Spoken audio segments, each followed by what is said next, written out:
BRAWL in Cell Block 99 is a story of a guy who works in an auto repair and tries to figure a way out of the hole that he and his wife are in. So Jack Heller, the other producer, and I have worked with Craig Zoller on a number of projects, including Bone Tomahawk, which we shot and produced 2 years ago, starring Kurt Russell and Patrick Wilson and Richard Jenkins and a number of other cast. And so when we were putting that movie together, and it was very successful, we sat down with Zoller and said, what do you want to do next? And we landed on Brawl. So we were sitting in Brooklyn at this bar, and we were sitting around trying to figure out what Craig was going to do next. And over beers and pizza, Brawl in Cell Block 99 came to fruition. And we went out, and within 4 or 5 months, we were back at it, and over in Staten Island, just across the bridge, producing the film. Dallas Saunier got the script to Vince Vaughn and pushed that forward, and then here in New York, which is where I live and where the other producer Jack Heller lives, he started the ball rolling on physically turning this into a reality. It's his relationship with his wife. Something about it that was unique that I hadn't quite seen before. There was Zoller has such beautiful characters that you can connect to, storylines that really make sense and make you invest, but then the journey they go on is always so unique and interesting that the connection with the wife and the relatable life struggle, but then the uniqueness of going into prison and having to descend to sort of locate the person who's the cause of your problems was very unique. I'm not going to give you any info. I know what it did, and I know what the sentence is going to be. The producer sent me the script, and I really liked it, and so that led me to watching Bone Tomahawk, which just blew me away. I thought there was a confidence and originality in that filmmaking, which doesn't come around very often. So in meeting Zoller, I really enjoyed his point of view and his take on it, and so I was just excited to go and be a part of something that felt very special. Seeing Bone Tomahawk, the script anyway, and there was this scheduling collision that made it impossible for me to be a part of it. And then this delicious carrot of finally getting to jump in this pool with Zoller was there. So I had hopes. I read the script, I talked to him, and Craig has a unique cinema voice, replacing excellent material.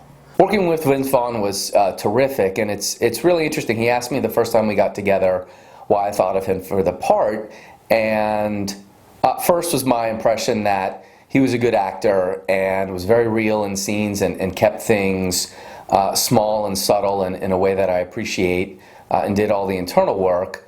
But then there was the other answer that if I saw Vince Vaughn on the street and didn't know him as a comedian and a comedic actor, and I'm a fan of things like old school Wedding Crashers and stuff like that, and Swingers in particular, if I didn't know him from those roles and saw him on the street, I wouldn't think like, oh, here's the funny man. I think Bradley is a guy who's been through a lot in his life, and we kind of find him, when the movie starts, he's really made a commitment, one that he loves to share his life with, and is trying his best to create the life he wants.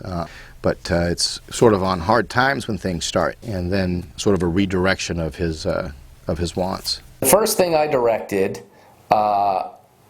was when I was 12 years old, and it was a 12-year-old cast version of Miami Vice. A terrific experience on every level working with DJ. He was a fantastic guy. I could have removed all the takes that I used and put in other takes that he gave me. They're all a little different because he's always finding different moments. But it really would be just as good. I do a lot of dream work and rituals and some research, and I look a lot at photographs. And it doesn't really matter whether it's a photograph that it seemingly may not have anything to do with what the character is or the movie or anything like that, but I start building the character from the inside out. I kind of did an accent, so I worked on that and worked with a dialect coach, a lot of things, and then talked to Craig and just spent time with the screenplay. You kind of build your backstory and fill in the blanks of the things that kind of apply to the story. But the character was so well written, the whole screenplay was so well written that it was very easy for me to sort of connect to what was on the page. And that's a wonderful thing that happens between a director and an actor when the two of you just kind of get each other.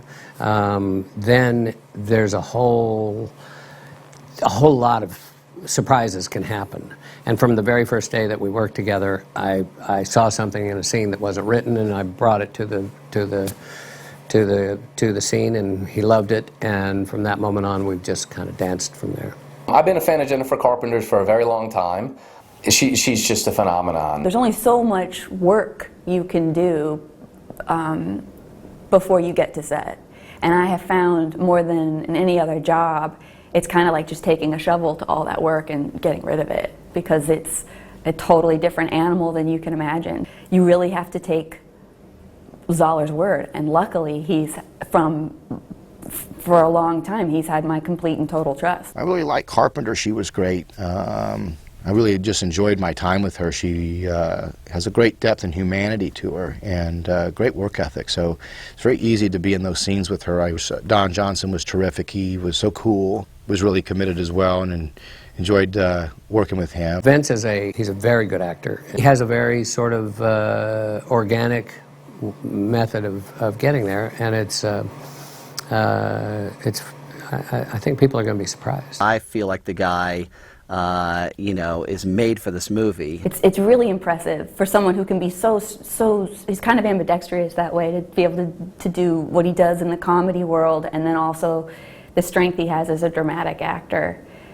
And luckily, he doesn't sort of shut off that part of himself that is awake when it comes to humor, because where he's found levity in this, whether it's on or off camera, has made it more human, because no one, if they're lucky, their life doesn't play at one note. Perhaps all movies could be divided into two categories: the ones that have Udo on the set and the ones that do not. He's a terrific guy and a great raconteur, but as a performer, very comfortable doing very small things, knowing that just Udo sitting there is something. Were great.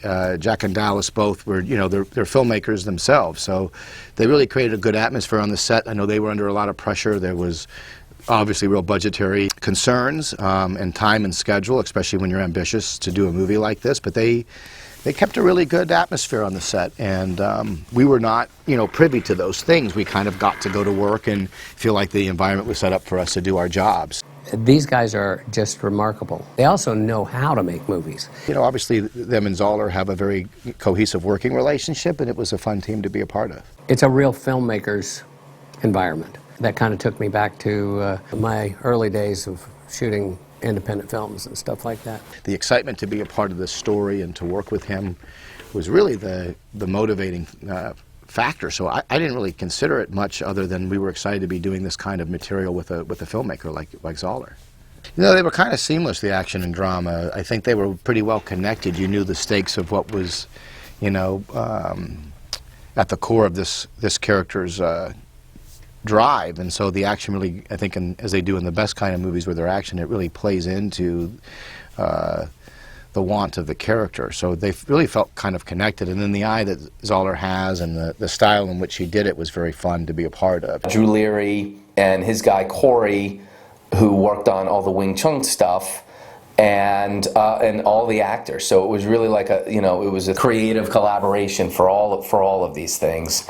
And I'm really, really happy with what's there, and they don't look like contemporary fight scenes, and I'm so happy they don't look like contemporary fight scenes. That I had all these performers willing to imperil themselves and take the punches and do the rehearsal and do the work was thrilling. Well, I boxed a little bit, so I kind of went back and returned to that just for preparation, and I worked out in the right way, I think, for the character, for a guy who, stays active but is a, truck driver and where he's at, a tow truck driver. Just kind of got my movement, and, I looked at those scenes almost like a, choreograph, which they were, but I just sort of made sure that coming in I felt kind of fluid and comfortable and with movement, so that that would be sort of, available to me, that wouldn't be something I was trying to think of, while at the same time remembering the sequences that we were doing. Brawl in Cell Block 99, as an independent, low-budget film, presented a real challenge. We have an entire section of the film that takes place in a prison that doesn't exist. It is a maximum security prison that is somewhat based outside of reality, and so for us, we had to sort of figure out, do we build it, do we build part of it, how do we skate that line between cost and execution and creative and what we can do. And eventually there are the things where we needed it built really specifically, and so the cells, particularly the cell block 99 cells, were manufactured. Yeah, so we built from scratch. In fact, we built it in an old factory in Brooklyn, and the old factory is now turned into a food kitchen.